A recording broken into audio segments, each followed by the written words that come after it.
Good morning friends, welcome back to my channel Shri life. अभी ये morning के 10 बज रहे हैं और शिवा स्कूल 8 बजे चला गया था और उसका मैंने कुछ ब्रेकफास्ट या लंच में उसके टिफ़िन में कुछ और देती हूँ और हस्बैंड के टिफ़िन में लंच प्रॉपर जाता है। एंड अभी इतना सब काम कर लिया है, मैंने टी पी ली है और 2 बिस्किट खा लिए हैं। वो तो मैं मॉर्निंग में ही खा लेती हूँ।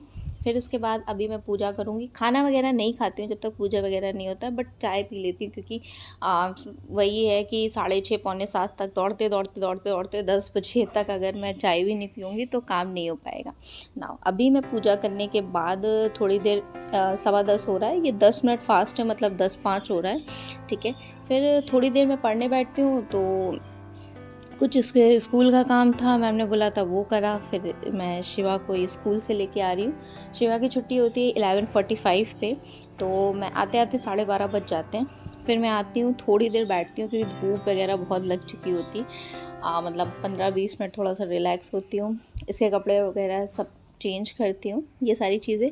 उसके बाद क्योंकि मैंने खाना तो खाया ही नहीं होता है, कभी कभी खा लेती हूँ कुछ, मतलब फ्रूट्स बनाना या कभी थोड़ा सा दूध प्रोटीन वगैरह मिक्स करके कभी कभी रह जाता है। तो आज क्या हुआ, शिवा सो गया, उसको नींद आ रही थी 1:15 बजे के करीब, और मैंने कुछ भी नहीं खाया था। फिर टाइम हो गया, एक वीडियो रिकॉर्ड करने लगी क्योंकि हाँ, वही 10 से 11 का ही टाइम मिलता है उसमें, चाहे जो मैं कर लूँ, पूजा कर लूँ या घर के काम कर लूँ और या ब्रेकफास्ट कर लूँ या कुछ पढ़ लूँ, इतना ही टाइम मिलता है।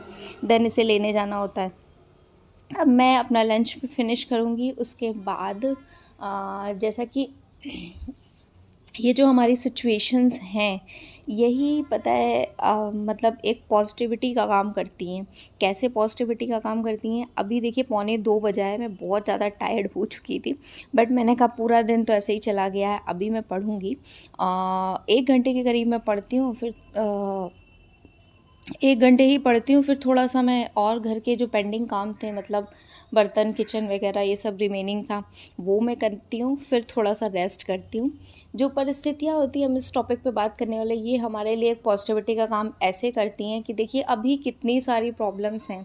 या तो आपके पास कुछ मतलब विकल्प हो दूसरा कि आप मतलब कुछ सेक्रीफाइस कर सकते हो। जैसे मेरे केस में है तो मैं मम्मी के घर मान लीजिए जाती हूँ तो शिवा का स्कूल छूटेगा, और दूसरी बात शिवा का स्कूल छूटेगा जो कि मुझे बिल्कुल भी गवारा नहीं है। मैं उसका स्कूल, उसकी पढ़ाई नहीं छुड़वा सकती हूँ अपने लिए, बिल्कुल भी नहीं। ये सेक्रीफाइस मैं करना चाहती हूँ, मेरा मतलब कॉन्शियस अलाउ नहीं करता। मैं अभी गई थी, मम्मी बोली कि ऐसे तो मैनेज नहीं हो पा रहा है तुमसे, ऐसे क्या ही पढ़ाई हो पाएगी, पूरा दिन बिज़ी रहती हो, कुछ ना कुछ करो अभी। तो मैंने बोला अब क्या कर सकती हूँ, तो अब मैं 1-2 दिन के लिए घर गई, मगर फिर लगा कि यार मैं शिवा के साथ गलत नहीं कर सकती हूँ, उसकी पढ़ने लिखने की उम्र है। हालांकि सब कहते हैं कि अभी नहीं, बट मेरा पर्सनल ओपिनियन ऐसा है कि भैया बच्चे के साथ कोई कॉम्प्रोमाइज़ मैं नहीं कर सकती हूँ। तो वहाँ भी मुझे तसल्ली नहीं हुई, और वहाँ पे भी अगर मान लीजिए स्कूल नहीं जाता बच्चा तो फिर पूरा दिन खुद भी टेंशन रहती है कि मैं अपनी वजह से उसका लाइक लॉस करवा रही हूँ। और कोई बात नहीं, मैं फिर यहीं आ गई, और वहाँ पे भी मतलब ऐसा नहीं है कि बाकी सारी चीज़ें देखनी ही थी, और क्योंकि मम्मी की भी बहुत ज़्यादा लाइक हेल्थ इश्यूज़ थोड़ा थोड़ा उनको भी रहता है, बहुत ज़्यादा कुछ ऐसा हेल्प नहीं मिलने वाली थी। तो मैंने सोचा स्कूल भी मैं लॉस करवाती हूँ, फिर घर के भी वहाँ के भी काम होंगे, क्योंकि मम्मी करेगी मैं बैठी रहूँगी, ऐसा भी नहीं अच्छा लगता है। एंड बच्चे की बात करूँ तो बच्चे को भी मुझे ही देखना था, क्योंकि बहुत ज़्यादा देर, मतलब आधे घंटे 40 मिनट इतना ही देख सकती हैं वो, इससे ज़्यादा नहीं देख पाएंगी, क्योंकि बोला ना वही हेल्थ इश्यूज, जब अभी हम खुद से काम इतने नहीं हो पाते तो मम्मी लोगों से कैसे एक्सपेक्ट करेंगे बहुत कुछ कर सकती हैं। अभी 1 घंटे की प्रिपरेशन मैंने कर ली थी, 2:30 बज गए थे, तो अभी इवनिंग का टाइम हो रहा था, शिवा ने बोला पूड़ी बना दो, तो मैंने पूड़ी बनाई। और इसके स्कूल का प्रोजेक्ट मिला था A to Z, अभी आपको थंबनेल में दिखा ही होगा, वो आप देख लोगे आगे। तो फिर मैंने यही डिसाइड किया है कि अभी जब से मैंने वही NTA नेट रीनेट का एग्ज़ामिनेशन दिया है 3 सितंबर से, तब से मैं बड़ा कंफ्यूज हूँ। मतलब जैसे मेरे घर वाले बोलते हैं कि आप कुछ ना कुछ सल्यूशन ढूंढो, क्या कर सकते हो, कैसे पढ़ सकते हो।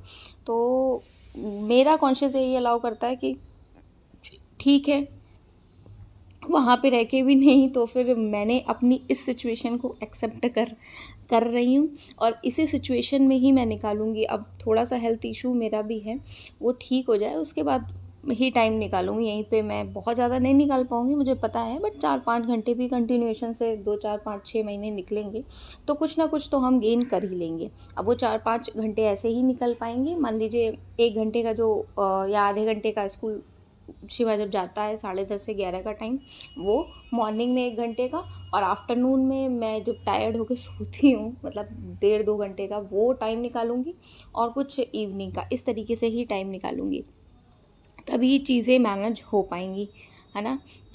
मतलब कुछ लोग, जैसे मेरा भाई बोल रहा था कि अभी वो, उसको इतना ज़रूरी नहीं है पढ़ना, बट तुम्हारा पढ़ना, जॉब करना ज़्यादा ज़रूरी है। बट देखिए, सबके अपने अपने परसेप्शन होते हैं। इसमें कुछ लोग कहेंगे कि किसी का कुछ, बट आप जिसका जो पर्टिकुलर मैं कहती हूँ कि कॉन्शियस अलाउ करता है, मेरा नहीं अलाउ करता। मुझे लगता है कि बिल्कुल बच्चा अप टू डेट होना चाहिए।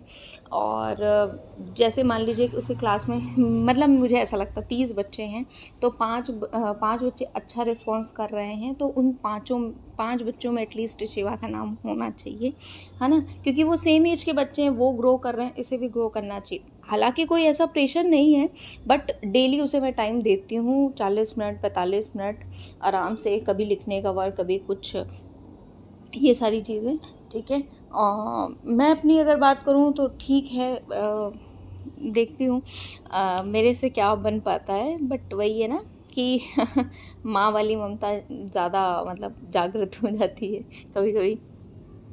ये देखिए बहुत हैप्पी हो गया है, और आज हमने 5 बजे से इवनिंग के अराउंड 8 बजे तक ही प्रोजेक्ट बनाया है। उसके बाद खाना वाना बनाया था, फिर शिवा को थोड़ा सा भी हेल्थ इशू है, उसको डॉक्टर के चेकअप के लिए गए थे, दिखा के लाए थे। तो और कुछ मतलब सब्जी वगैरह मार्केट जाना था, तो वो ख़रीदा वगैरह। 12 बज गए हैं हमें, तो 12-12:30 बजे सोए। फिर शिवा सुबह उठने में नाटक करने लगता है। तो बस एंड ऑफ द मतलब वीडियो यही है कि जैसे सिचुएशन है एक्सेप्ट करिए और मूव ऑन करिए, आपको सफलता मिलेगी। लोगों को मिलती है, आपको भी मिलेगी। किसी ने मेरे से पूछा था आप बाल विकास कहाँ से कर रहे हो, तो मैं बताना भूल गई। बाल विकास के लिए मेरे पास घटना चक्र की एक बुक है। बाकी अगर DLED आपने किया है, DLED की भी मेरे पास एक बुक है, राधा पब्लिकेशन की। और अगर बात करूँ तो कुछ मैंने सेपरेट नोट्स भी बना रखे हैं बाल विकास के, आशीष प्रताप RBL चैनल के, है ना। So it was in this